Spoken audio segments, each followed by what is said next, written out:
Third topology आपके पास ये बनती है 5, आप ए के बजाय बी ले लें, इसको भी आप सेरपेंस्की स्पेस कह सकते हैं। और इसके अलावा क्या हो सकता है, देखिए ए बी ले लिया आपने, एक्स आपके पास था ए बी, इनडिस्क्रीट बन गई, और ए ले लिया बी ले लिया, अब आपके पास डिस्क्रीट टोपोलॉजी रहेगी 5a बी एंड एक्स।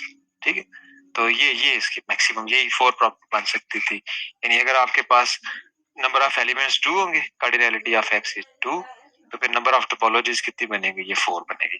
इसी तरह आप अगर 3 पे चलते हैं, if we have a set of 3 elements, तो फिर we can prove that we can list all 29 topologies.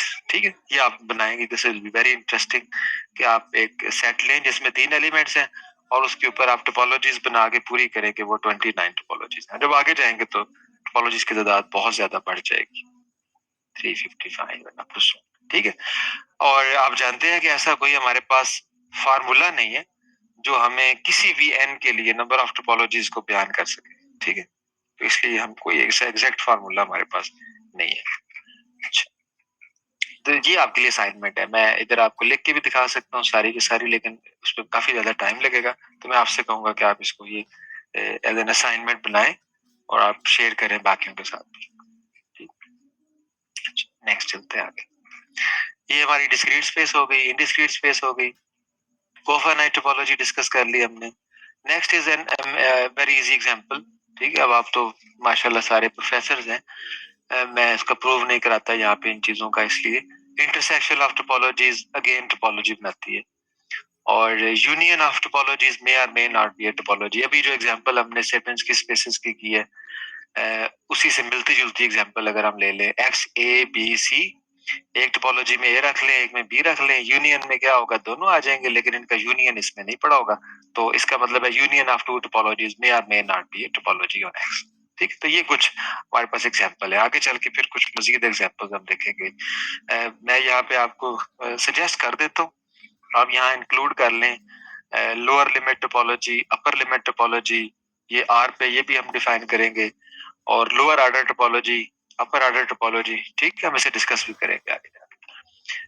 Okay, next यहाँ पे डिस्कशन है नेबरहुड की, कि नेबरहुड क्या होती है।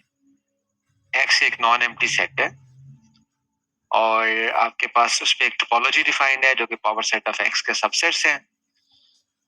अब फर्ज करें कि आपके पास टोपोलॉजी ये है, five A B and X, और एक्स आपके पास है ए बी सी डी।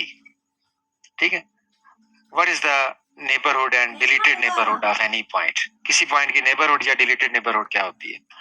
ये पॉइंट ए जिस जिस ओपन सेट में है, ये पॉइंट ए में है, ए जो है वो ए बी में है, ए एक्स में है, तो ए जिन जिन ओपन सेट्स में, यानी टोपोलॉजी, सॉरी ये टोपोलॉजी, ए टोपोलॉजी के जिन जिन सेट्स में पड़ा होगा वो सारे इसके ओपन नेबरहुड कहलाएंगे।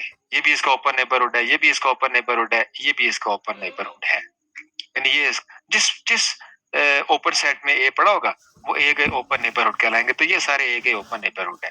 ना सिर्फ ये, बल्कि ए आगे जिसका सबसेट होगा, ए मसलन सबसेट है ए बी सी का, जबकि A B C open set तो नहीं है, लेकिन ये ए बी सी ये भी ए का नेबरहुड कहलाएगा, नेबरहुड ऑफ ए। इस ए बी और एक्स को ओपन नेबरहुड ऑफ ए कहेंगे, और फिर आगे ये जिसके अंदर पड़े होंगे उन्हें खाली आप नेबरहुड ऑफ ए कहेंगे, नेबरहुड ऑफ ए वो भी है, और इस पॉइंट को उनका इंटीरियर पॉइंट कहेंगे। ठीक है, अच्छा, और एक कॉन्सेप्ट है डिलीटेड नेबरहुड। डिलीटेड नेबरहुड क्या होती है, मसलन आपके पास अब ये नेबरहुड है ए बी, ये एक नेबरहुड है ए की, लेकिन अगर आप इसमें से ए को ही निकाल दें तो बाकी जो रह जाता है इसको आप डिलीटेड नेबरहुड कहते हैं। ठीक है, तो ये कॉन्सेप्ट है नेबरहुड एंड डिलीटेड नेबरहुड का। अच्छा, next, union of any number of, topology को दो एक्सियम के साथ भी बाज आथर लिखते हैं और बाज ने भी इसको इत्तेफाक करते हैं।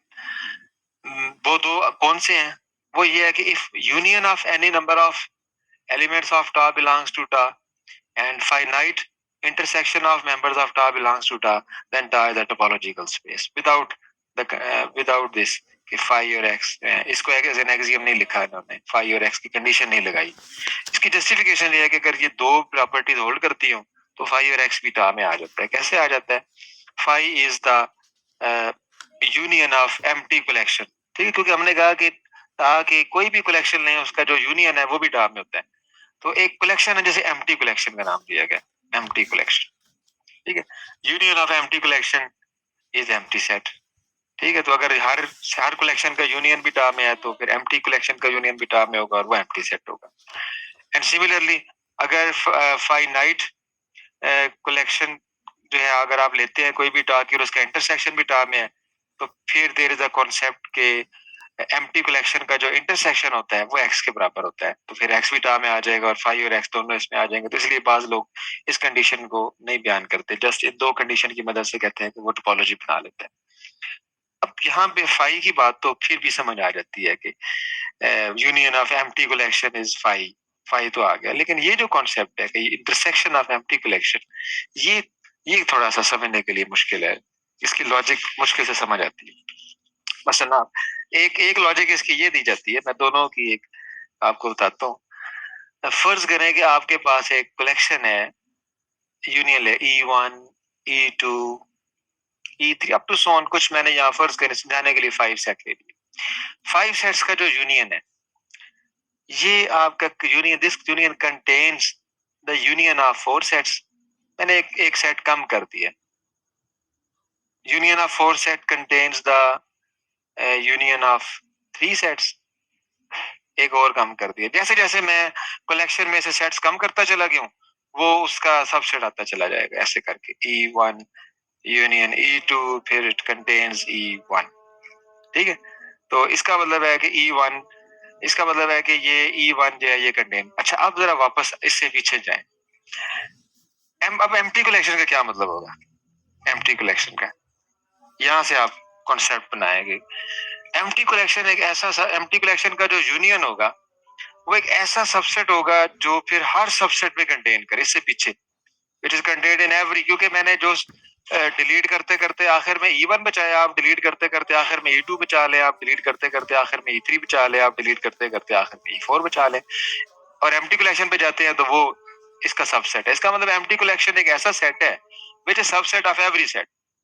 आप में से कोई आखिर में E2 बचा लेगा तो फिर E2 का भी सबसेट है, E1 का भी सबसेट है, फिर E4 का भी सबसेट है, तो A हर एक का सबसेट है. इसका मतलब है A एम्प्टी है. तो ये एक लॉजिक है. The empty union of open sets is open. Sorry, empty union collection union of empty collection of sets is empty set, because the union of empty collection is such a set which is contained in every set, and this is possible only if it is empty set.